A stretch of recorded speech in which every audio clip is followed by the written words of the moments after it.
Maybe there is a problem.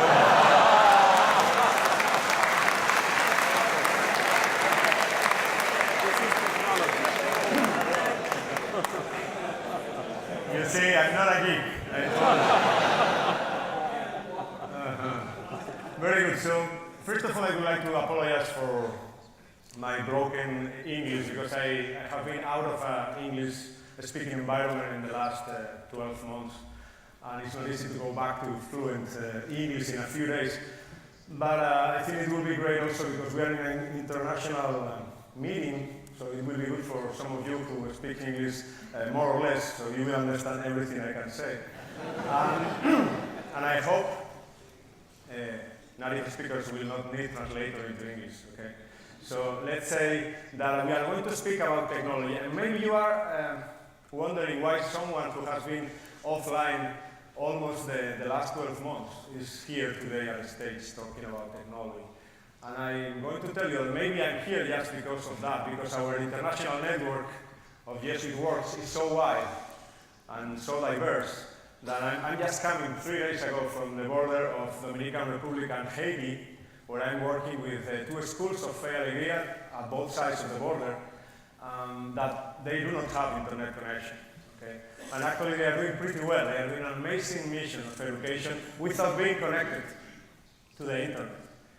And I was, the last 6 months ago, I was in Cuba doing my internship, and I just want also to remind that our companions in Cuba will not be able to follow in this talk, even if we upload videos in the internet, because they are still connecting through a dial-up modem. I thought that I was not going to see any more, something like that, and it was kind of cool just listening to the sound of beep, beep. They are still connected through modem, and thanks that they are foreigners, they can do that. If not, they will not even able of connecting to the internet. So with that bandwidth, they cannot even charge the homepage of YouTube. So I'm aware of the difficulties to access technology that we have in our network, and this is why when we were discussing how to focus this talk, my proposal was let's talk about technology in the Jesuit network, how it's helping us to develop the international network. But I don't think that it will fit here, taking into account the reality of our network, a talk on the state of the art of education and technology. So don't expect this, because I'm going to try to help you to answer the question of how can we use technology to better develop our international mission. Okay? So I'm pretty aware I'm talking to the catalyzers of whatever will be the future of the secondary education apostolic sector. So I really appreciate the invitation to be here at the stage today. I think it's very important, and we are in a strategically very important moment for the sector. I hope you will find interesting these ideas. My intention is to spark and to excite a little bit your mind so we can keep going with the conversation that has been already going on in the last 3 days. Let's start watching this. I'm sure the organizers told me that everybody here have been registering to the colloquium through email or filling up a formulary online. So probably you are internet users that know perfectly how to fill a form in the internet. I'm sure that if I ask you what is the most annoying part of this form, you will agree. This is called CAPTCHA. Okay? It's a system, a technology to differentiate if you are a human being or a computer or an automatic software. So it's meant to avoid spam, and because only humans can read that. So if you cannot read that, I will be worried. This was invented in Carnegie Mellon University. They were very happy because it was an incredible success. Okay? Actually, today, more than 200 million CAPTCHAs are filled every day in the internet. It's used by the most important web, like 350,000 different websites are using CAPTCHA. Among them, Facebook, Google, Amazon, the big ones. Okay? So they were very happy about this, but they realized that it takes 10 seconds every time you fill up a CAPTCHA like this.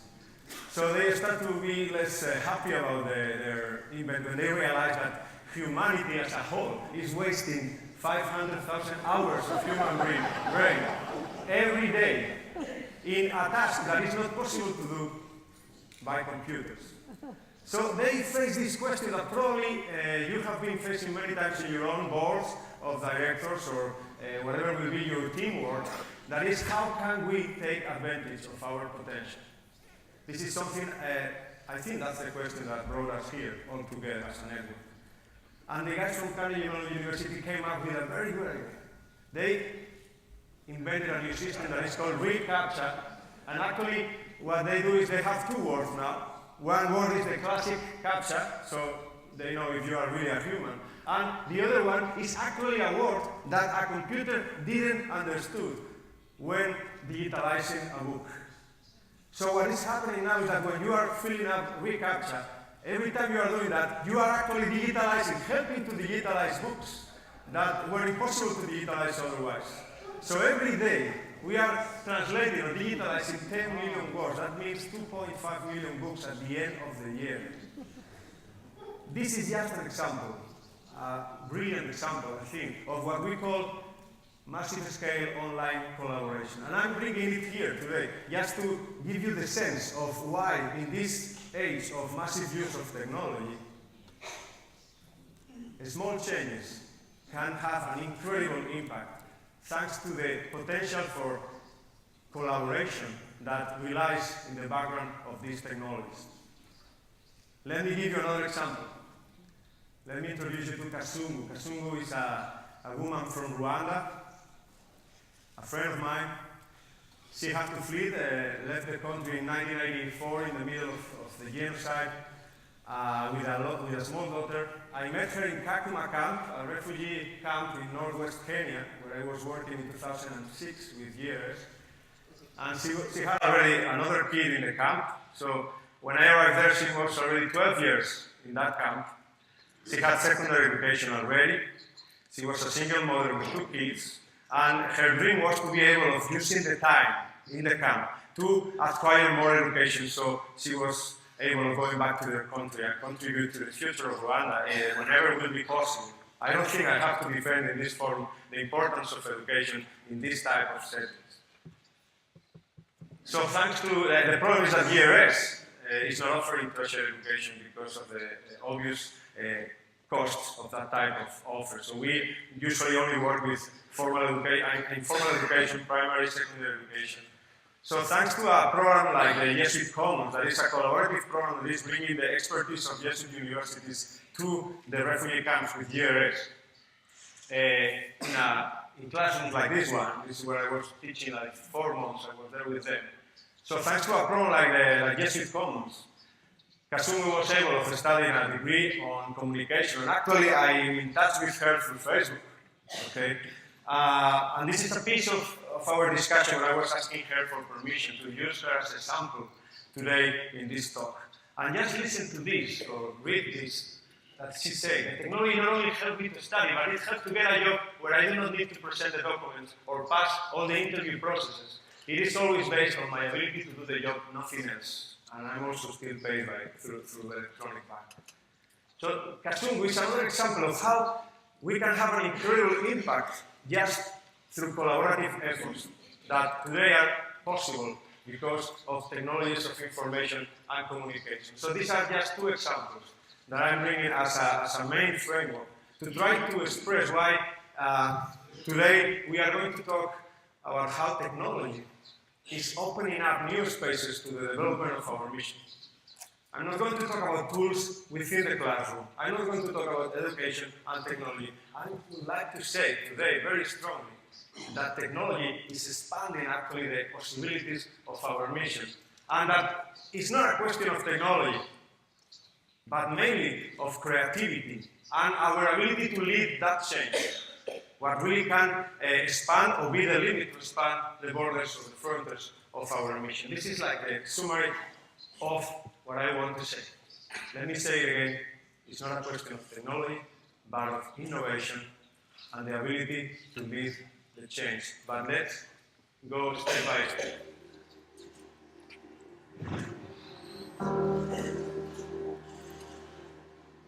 Right now, there are more people on Facebook than there were on the planet 200 years ago.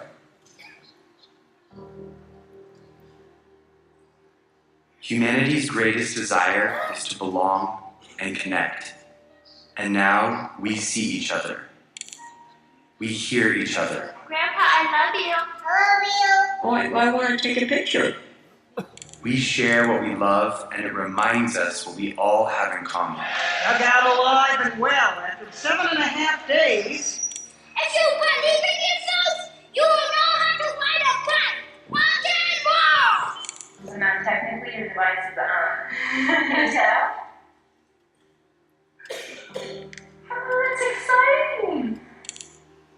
And this connection is changing the way the world works. Governments are trying to keep up, Oh no, we got this down again.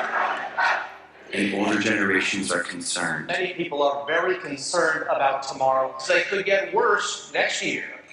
The game has new rules. Probably you have seen this video, many of you, is part of the video of CONI 2012, the campaign that Father Orlando already mentioned in the previous keynote. I think we all agree that the game has new rules. The video says that humanity's greatest desire is to belong and to connect. And this connection is changing the way the world works. I would like to say that many experts on globalization, we are not going to invest a lot of time on this, but they highlight the role of these new technologies. And they have brought this explosion of interconnectedness in the world. Actually, if I have to say a couple of words of what is the effect of these technologies, I cannot avoid to say, first of all, connectivity. So today the power is not anymore in accumulation, but in sharing, connecting. The strongest today is the one with more number of connections and more diverse.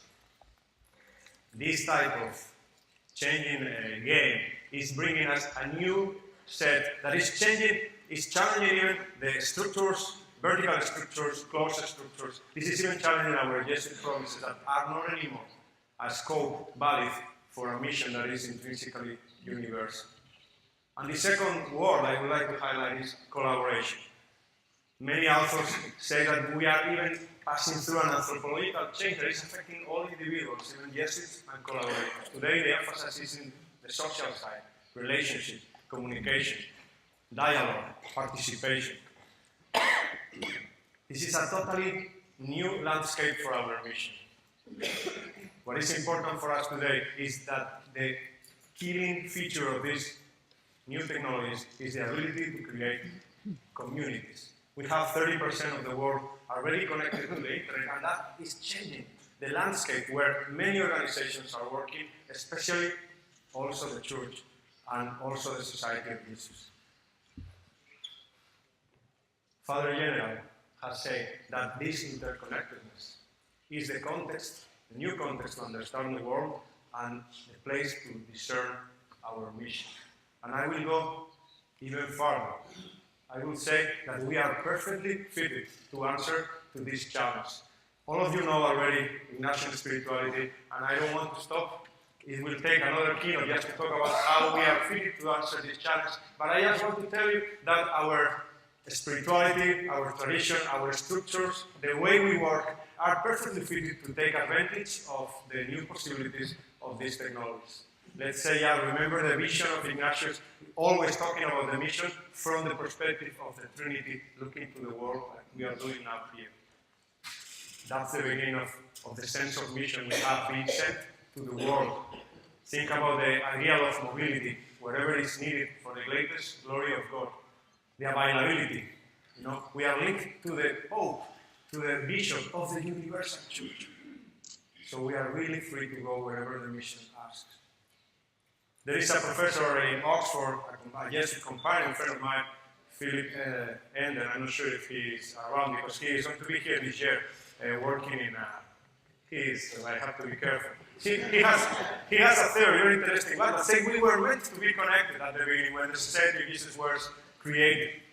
And now these new technologies are bringing back the possibility to go back to that connectivity, to that connection that was at the beginning of the first fathers when they start to think on the mission spread all around the world. So it's a very nice theory, the people in academia, they have this, I really like it. So I hope we can really go forward into that, not today, okay? But I just want to emphasize that in the last 40 years, the Society of Jesus has been following also this path that society in general is doing.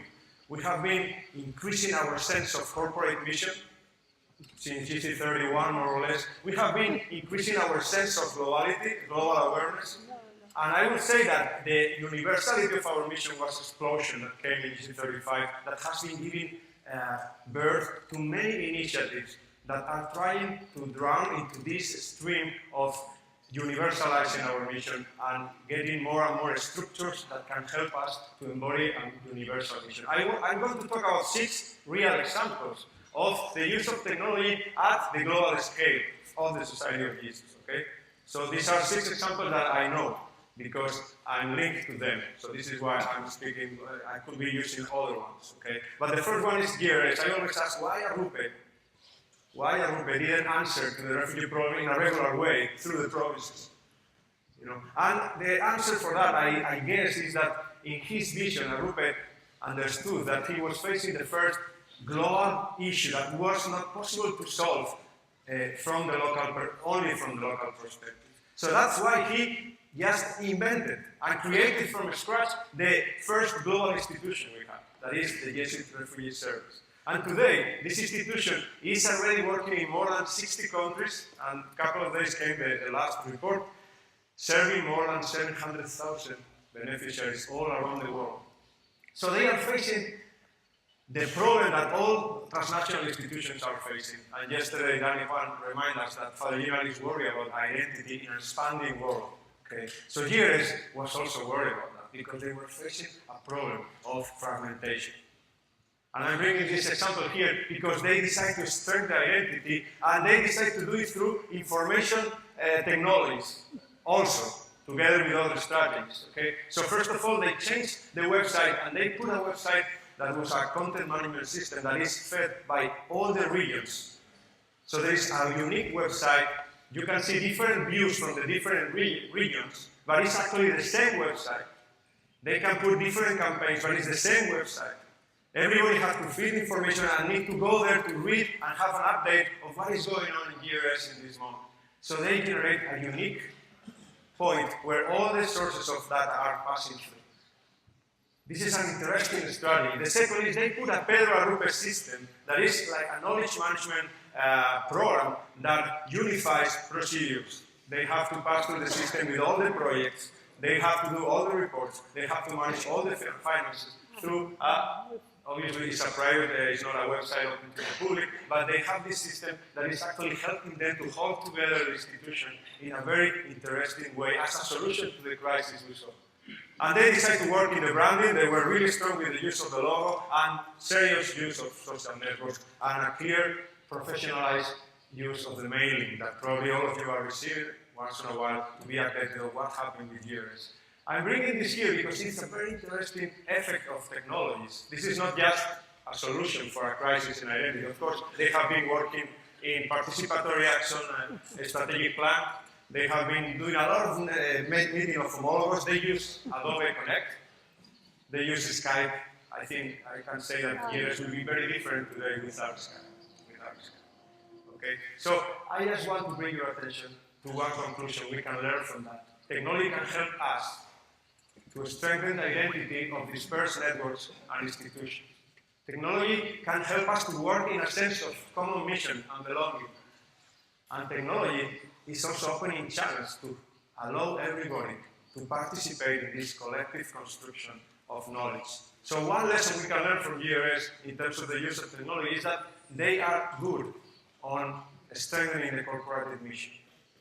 Another lesson we can learn is from Frei Alegría. You know already this is one of the, I think, the most important and biggest, largest network of schools we have in the world, movement for integral popular education. They are in 20 countries. We are, I'm working for Frei Alegría in Spain. So 20 countries, mainly Latin America and Caribbean, but also in Chad, also in Spain, also in Italy. 1.5 million students, you have the figures there. It's an impressive network of education. We can talk about how they use technology. They have a whole program, P3, number 3, that is dedicated to educational technology. You can check the website mundoscolar.org They have a whole set of virtual tools to teach. Also, you can check how they use the new technologies to teach the staff and the teachers all around the network. You can check it aulavirtual.ferialegria.org. Both are Moodle platforms that probably you know already, but I don't want to talk about this. I think the most important lesson for us today is that Feria Alegria it was founded in 1955, and in 1998 they started to work as a federation, as a real international federation. So GRS is not a network, it's a global institution. Feria Alegria is a network of national Feria Alegrias. And what is important is they find out 8 programs, 8 projects that could be benefit for a concerted action in the whole network. And not only they start working together in those 8 lines, but also they decentralize them. So each of these programs is led by a different person in a different country. Okay, and it's working pretty fine. And they are using a tool called Illuminate that helps to do a remote work group. It's very simple. It could be also Skype or email. The question is not technology. They are actually learning that technology can help us to globalize action lines that can profit from the common action and specialization. That's the second lesson we can learn. We can globalize action lines. The third lesson, I would say, let's use GC 35, the General Congregation 35, 2008. I was studying here, actually, in Boston College in that time. At the end of 2007, I received an email from the Secretary General of the Society, just to say that you don't receive an email from him every day. And I'm saying more or less, the Cetus Premier, the people who is organizing the congregation, they want to go digital, but we don't know how. So they have the vision. That's the point. This is a very nice first step for innovation. They have the vision and they ask for help. 15 days before the congregation started. Okay. So it was a gradual openness. Okay. So we started with a traditional press strategy till the new Father was elected, and little by little we were moving into a new strategy of communication based on I don't know if you remember the microsite we developed in those days. It was a unique channel of information for everybody. 3 editions per day, we changed all the contents 3 times per day in 4 languages. Was very interesting. We kept that momentum after the election of Father General. We thought that nobody will care about after the election. And actually 5,000 people were visiting every day what's going on in Rome through the microsite of the congregation.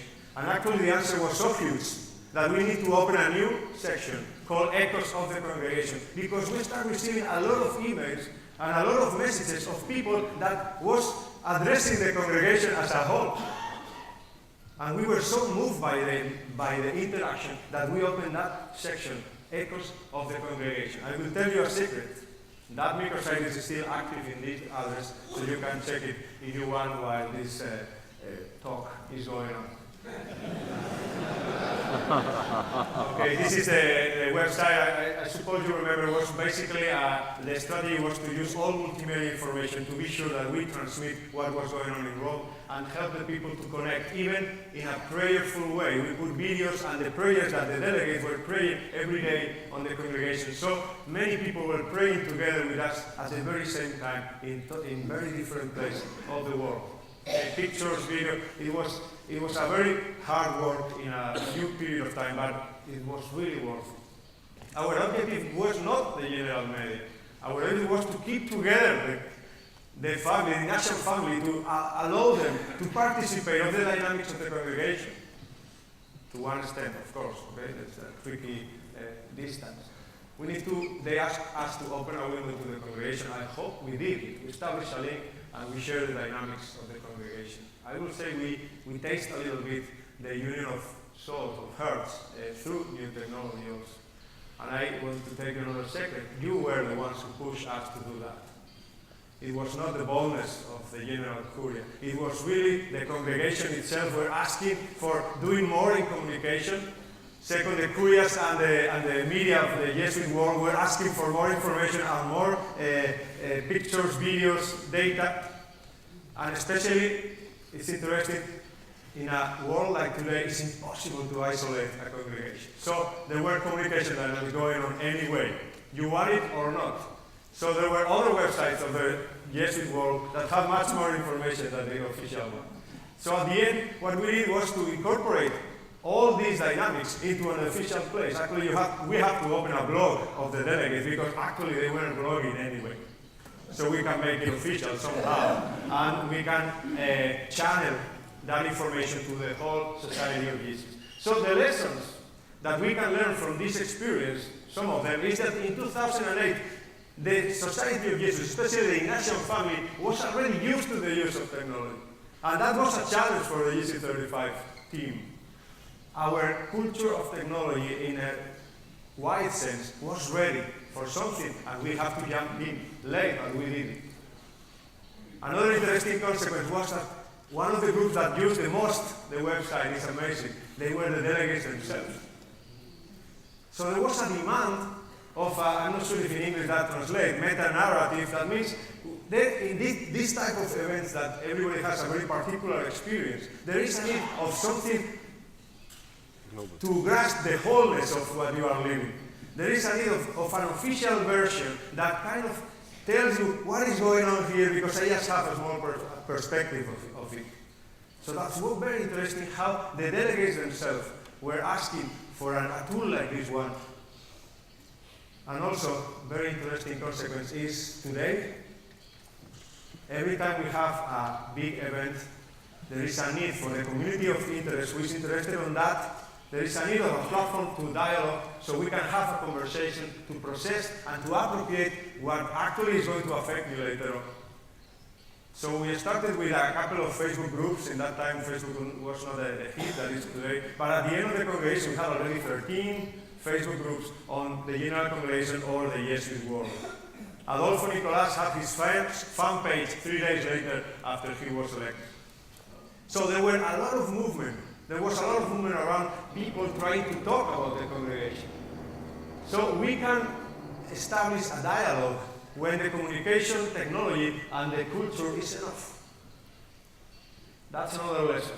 The other one, 2011, Magis in Spain. You know, Magis is this program of pastoral with youth people that we organize, the Jesuits, every time that there is a World Youth Day. We organize a pastoral work 3 weeks before. So we worked for 3 days with 3,000 people from all around the world, and we ended up merging into the World Youth Day event. So last year was, actually it's going to be 1 year, it was in Madrid. So we saw the opportunity there. We saw the opportunity. It was again the same thing that the General Congregation, one unique event for the whole Society of Jesus that was framed in time and that was somehow interesting for communities abroad. And this time, the opportunity was even bigger because it was targeted to really digital natives, totally different than DC35. And it was organized by Jesuits, young Jesuits, I will call it digital migrants. That was totally different from DC35. So the opportunity for doing something new, it was so huge that we made. We started learning for a very bold strategy of communications, trying to open the channels to try to communicate with that crowd of people that were coming to Spain 1.5 years before it started. We opened a call to all the international societies, bring us your people in communication. We will do an international work. And actually we did a team of 24 people from many places in the world. We worked in an incredible way to listen to the youth, and we established a unique channel of information through this website, again, multimedia, all type of contents, but especially focused on the youth on social media, on social networks. We target 3,000, we got 6,000 of the people, not only the ones who came, also the people interested in that. We were listening to what they say, and actually we were improving the strategy on the way. So we had to break a culture change in Spain with the organizers, the overall organizers of Magis. They didn't allow us, they didn't want us to put a wireless connection For example, in the place where everybody was going to be gathering, we were pointing, we want to put a Wi-Fi in Loyola, we want to put a Wi-Fi in Madrid, and they say, what are you talking about? This is a pastoral experience. They are not going to bring gadgets. This is not going to help for the introspection. This is not going to help to interaction, to relationship. This is not going to help them to review their day. This is not going to help, period. They even sent a message, don't bring your gadgets. Imagine the young people. What happened? They brought all kind of gadgets. They brought all kind of gadgets. Everywhere they were using this. They are themselves. It's impossible to avoid this. That's what the point. So we put the wireless, of course. What we did was to strategize the use of that media into our pastoral objectives. So we asked them for tweeting in the morning a desire, for example. We asked them for choosing a video expressing what is Magis for you and send it to us in YouTube. We asked them for, imagine, to take a picture at the end of the day, a meaningful picture, and explain to the rest of the people why this is meaningful for you. Or in the night, tweet a Thanksgiving prayer. So actually we were doing the same things we do in a pastoral experience with youth, but through new technology. And it worked very well. In all the wireless areas, we always have this invitation to use in a pastoral way the technology. And they were using it. They were visiting the website of Magis, using the material from Magis, doing the catechesis, the prayers, and using it online. The results were amazing. I'm not going to stop by a lot here, but a lot of conclusions can be drawn from this. First of all, there is a new way of working internationally. We have never had something like that before. The Provincial of Spain say, this is a priority, and suddenly all the works understood that. So every time I asked for something, I had it. It was the first time in my life it happened. All the institutions opened the doors, and suddenly, even institutions abroad, the US conference sent people to work with us. The Jesuit Media Initiative in London sent people to work with us. They were not volunteers. They were people working for other institutions that came 15 days to work in our team. And we were so excited because we were working in I think Chris Lamley said something like that yesterday. We believed in what we did. We were contributing to the mission of the society beyond the mission of our own individual institutions. And you can really imagine the explosion of creativity and performance that we lived through.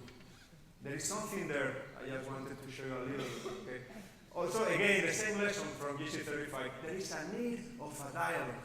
Actually, 1 week, the 3,000 guys were spread around Spain, and the use of media, of social media, keeping the same line. So actually, for 1 week, Twitter and Facebook were the only places where you can keep a sense of wholeness of Magis, and they kept using it. And there is a new attitude of working. That means we need to learn from digital natives. How can we do our objectives in their way? Not other ways. Not other ways. So we can learn from natives. We can learn. And I will go very quick. I already talked about Kasungu. Jesuit Commons Higher Education in the Margins. This is a collaborative program that is going on, offering the expertise of higher education of the Jesuit universities in the States and other countries. Helping GRS to develop in the frontiers of our mission to bring the education there, the higher education. Okay? There are 26 different corporations and universities already engaged, led by Regis and Gonzaga University. There are 3 pilot projects already going on, 2 in Africa and 1 in Syria. 400 students, 1 diploma in liberal studies, some service track learning courses without credits on counseling, health, I don't know more of them, but they are also English as a second language, this type of things. And this is actually working. You can check the website. There is a lot of information. For our purpose today, the lesson we can learn is technology can expand the scope of our mission. This is something I said already. We can tap into existing resources. We don't need to generate new institutions for doing this. And there is a sense of shared mission that go beyond the sectors, the apostolic sector. Because actually, GRS is working with universities, that means social sector and educational sector, together. cross-sectoral approach is possible also thanks to technology. And the last lesson is the Global Ignatian Advocacy Networks. It's an initiative that started in 2008 with a group of institutions working in Ignatian advocacy gathered in Spain. And they, after GC35, following the same spirit, they decided that there were some lines of action that will be benefit if we, the Society of Jesus as a whole, make an option, a concerted global action in advocacy on that behalf. So they picked up like 10 issues that finally got narrowed down into 5. Migration, ecology, governance of natural and mineral resources, right to education, peace and human rights. And they made a network of institutions interested in working on that. And they named one leading institution, and also to merge this with our regular structure of governance, each of the networks is assigned to one conference of provincials: Latin America, Europe, South Asia, Latin America, and Africa. The conferences are the umbrella where these networks are being held. Okay? You have the information of this project in nationaladvocacy.org. What I just want to call your attention is we can learn that we have possibilities to reach a concerted global action. Institutions from different levels of action, like universities, NGOs, social centers, are working together already in networks through technology. So we have these 6 examples. I want to call your attention. First of all, we have a global network, a global institution, a global network, 2 international events, and then 2, I don't know how to call this. They are not international events because they are meant to be sustainable. They are not institutions. They have no sense by themselves. This is the type of initiative we are talking about when we say a new way of working. These are initiatives that build on the strength of our networks, tapping in our institutions and our people. These are initiatives that channel a renewed sense of universal mission to what is already there. Okay? And maybe this is the way through to recover that apostolic boldness or that apostolic dynamism that we were talking about in many of the talks on this colloquium. So I just want to bring your attention here. There is something new in this way of working, and that's what we need to be focusing on.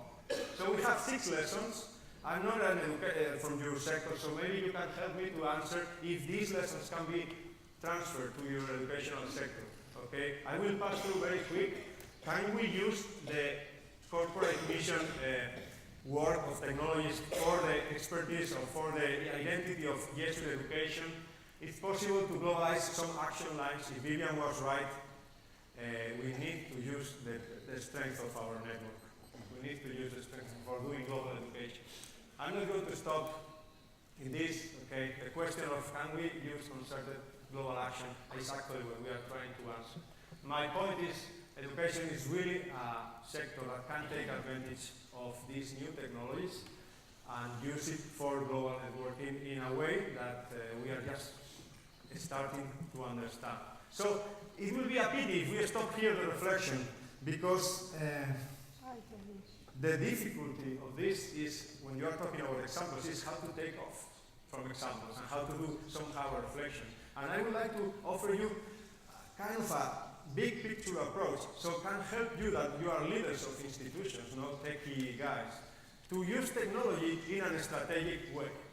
So this is the most bold approach that I have had to this topic, but I hope it's helpful for you. So the whole dynamic is how to move from tools, the operative area of the technology, to the culture change that is behind it. Okay? This is the challenge we have. This is the challenge. And if we talk in different levels, there is an internal dimension of the use of technology in our organizations. That is how they help us to organize ourselves. This is the easiest use of technology. Everybody understands that, you know. And this is the use we are usually having in our institution. To coordinate, to improve productivity, to have better results, okay? Sharing the calendars, have a file system, file server, remote collaboration tools, all these things are for coordination. But there is something more. We can go further in this dynamic and use technology for knowledge management.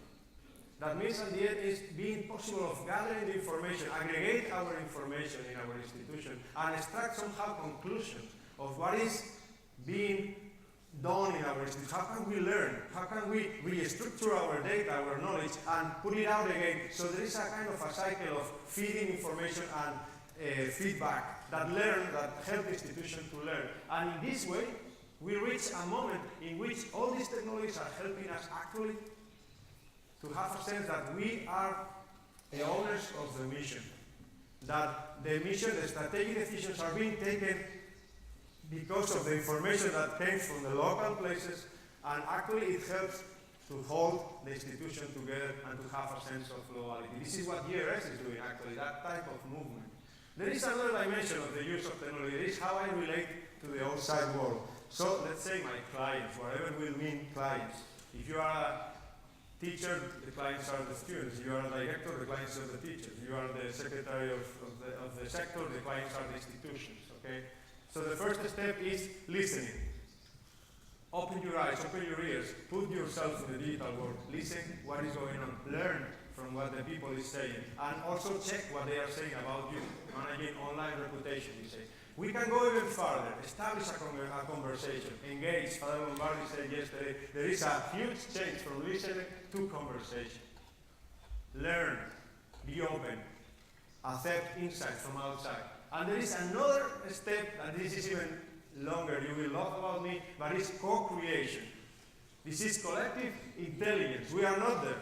I'm sure in the future we will be talking about communal discernment here, because actually we are facing this time where we need to open a dialogue to discern the mission of our network. There is another level that is an external one. How do we network? How do we work together as network? And there is a first stage of use of technology that is just what we call a service provider type of network. It's the classic secretariat of the courier. So I give service to the network. I empower the people who belong to my network. It's just an interchange of information, best practices, channeling the branding, etc. So very simple things, but it's the first stage of networking. But you can do better. You can go to a project-focused network that actually common action is getting there. And we can do even better, that is, go to collective action.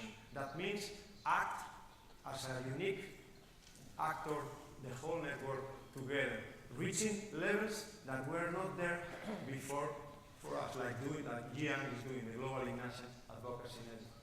So this is very important, this dynamic. For networks of support to networks of agency.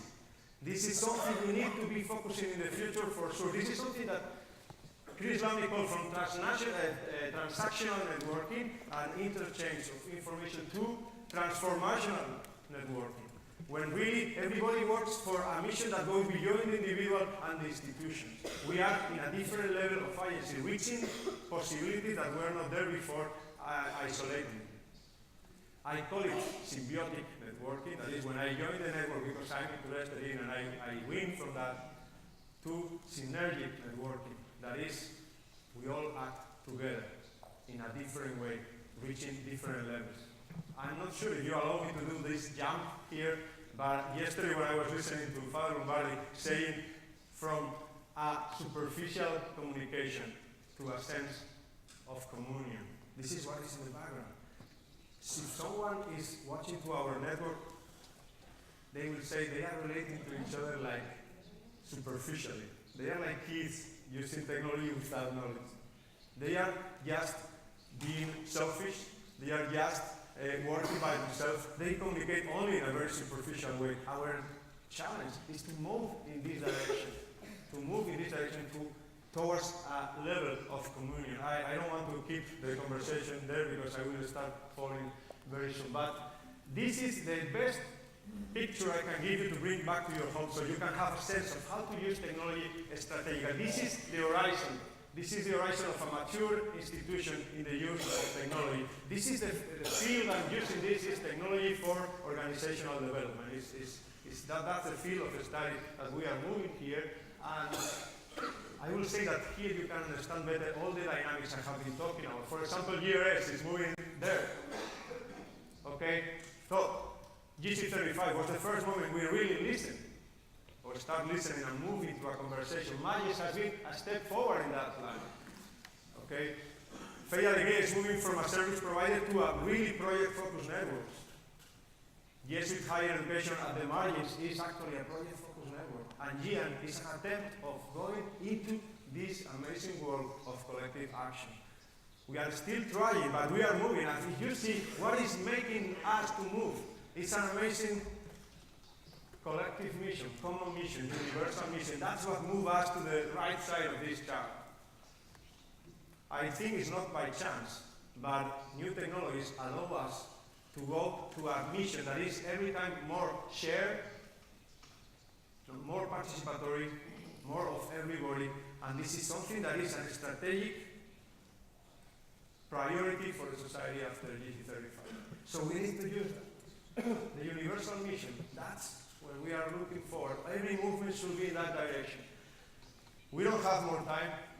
I would like to talk about the culture change. Let's say very quickly that we need Ignatian creativity, fruit of discernment within the framework of our mission. That's something that Father Gina is coming up all the time. Yesterday we talked about that also.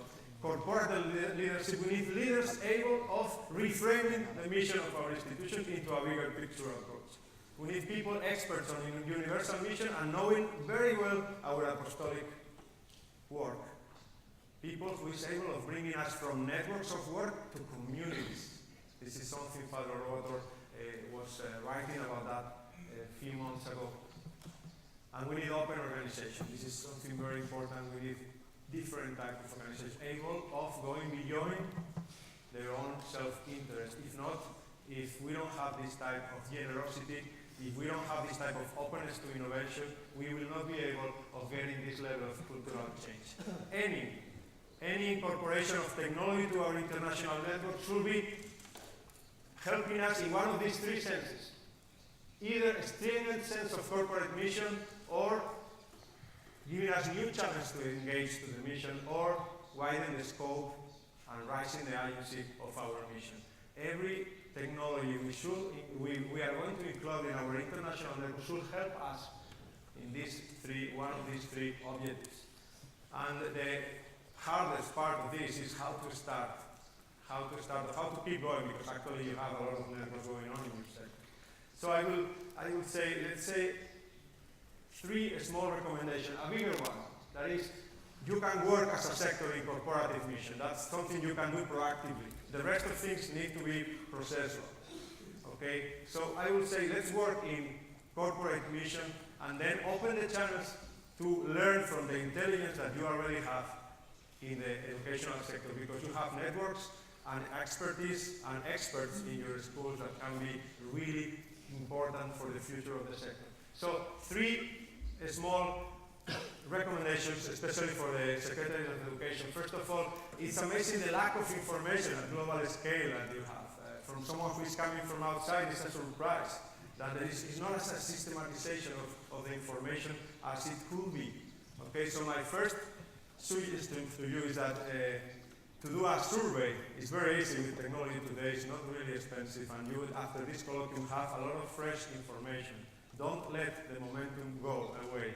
So let's do a survey of the penetration of the technology in the schools, so you can have a sense of how can you proceed forward after this colloquium in terms of how can we connect, how can we have a dialogue or a conversation. A second recommendation is start a little bit to think in these terms of knowledge management. We need, this, maybe you have read the book, The Wisdom of the Crowds of James Surowiecki. He said that to really learn from the intelligence that is in one group, you need a group that needs to be diverse, needs to be decentralized and independent. And I think we fulfill more or less the three conditions. But he said we do also need a tool to aggregate the information.